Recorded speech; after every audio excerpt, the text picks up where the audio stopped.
We provide you the platform to turn your dreams into reality. Give wings to your aspirations with KR Mangalam University. Pahalgam आतंकी हमले के बाद एक ओर पाकिस्तान में भारत के चलते भारी दहशत है, तो दूसरी ओर सिंधु जल बंटवारे के बाद वहां पानी को लेकर गृह युद्ध की नौबत आ गई है।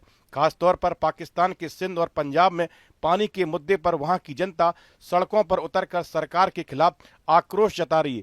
कहना गलत नहीं होगा कि आने वाले दिनों में पाकिस्तान को दो मोर्चों से जूझना पड़ सकता है। पाकिस्तान इन दिनों भारत से ही नहीं बल्कि खुद अपने ही घर के भीतर खड़े तूफान से जूझ रहा है।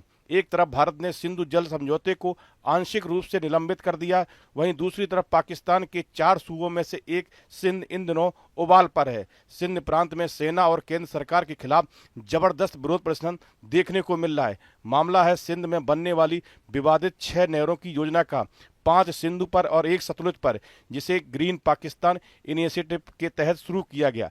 लेकिन सिंध के लोग इसे पंजाब और सेना की लूट योजना बता रहे हैं। हालांकि सरकार ने परियोजना रद्द करने का ऐलान कर दिया है, लेकिन लोग अब भी हाईवे ब्लॉकेड हटाने को तैयार नहीं हैं। सिंध में बड़े पैमाने पर विरोध प्रदर्शनों ने पाकिस्तानी सरकार को सिंधु नहर परियोजना को स्थगित करने पर मजबूर कर दिया है, जिसका उद्देश्य कथित तौर पर सेना के हितों की पूर्ति करना था। सरकार की घोषणा के बावजूद लोगों ने सिंध में राजमार्गों की नाकाबंदी नहीं हटाई है, जिससे पंजाब और कराची बंदरगाह से आने जाने वाले परिवहन बाधित हो गए। 1 लाख ट्रक चालक और सहायक फंसे रहे और पाकिस्तान की खस्ता हाल अर्थव्यवस्था पर नई मुसीबत मंडरा रही है। यहाँ बीते 12 दिनों से विरोध प्रदर्शन जारी है। हजारों लोग सड़कों पर हैं, व्यापार बंद है और पंजाब से आने जाने वाली मुख्य सड़कें जाम है। कराची पोर्ट से देश भर में सामान भेजने वाले ट्रक रास्ते में फंसे हैं। करीब 1 लाख ड्राइवर और हेल्पर इस संकट में उलझे हुए हैं। यह योजना ग्रीन पाकिस्तान इनिशिएटिव यानी कि GPI का हिस्सा है, जिसकी लागत $3.3 अरब है। दावा है कि इससे पंजाब, सिंध और बलूचिस्तान की 48 लाख एकड़ बंजर जमीन को सींचा जाएगा।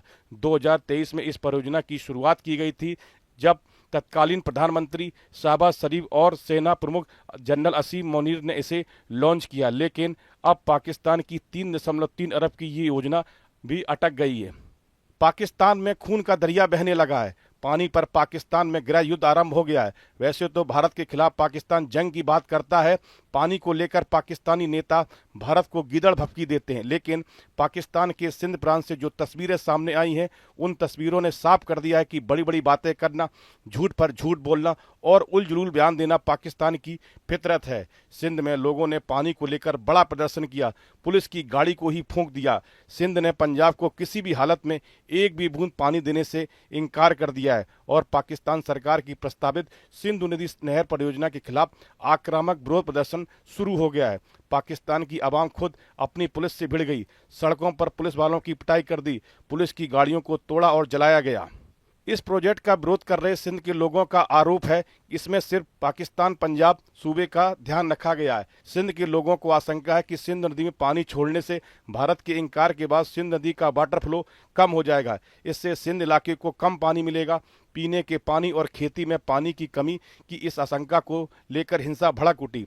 पाकिस्तान ऐसे में दोहरे संकट में फंस गया। अंतर्राष्ट्रीय स्तर पर भारत ने सिंधु जल समझौता तोड़कर सिंधु नदी का पानी देने से इनकार कर दिया है। उधर पाकिस्तान के ही 2 सूबे सिंध और पंजाब आमने सामने होने से अंतरकलह को निपटाने की परेशानी खड़ी हो गई है। गृह युद्ध शुरू हो गया। कराची में तो पानी के नाम पर दंगे हो रहे हैं। पाकिस्तान की सड़कों पर तांडव मचा है। लोग मरने मारने पर आमादा हैं। एक तरफ कराची की सड़कों पर विरोध की आग भड़क उठी, वहीं दूसरी तरफ पाकिस्तानी मौलाना माजी के बारे में डींगे हाँक रहे हैं, आवाम को झूठा इतिहास बता रहे। मौलाना डीजल ही नहीं बल्कि पाकिस्तान के दूसरे हुक्मरानों को अपनी मुल्क की हालत का पता नहीं है। इस वीडियो में फिलहाल इतना ही। आप बने रहिए न्यूज नेशन के डिजिटल प्लेटफॉर्म के साथ।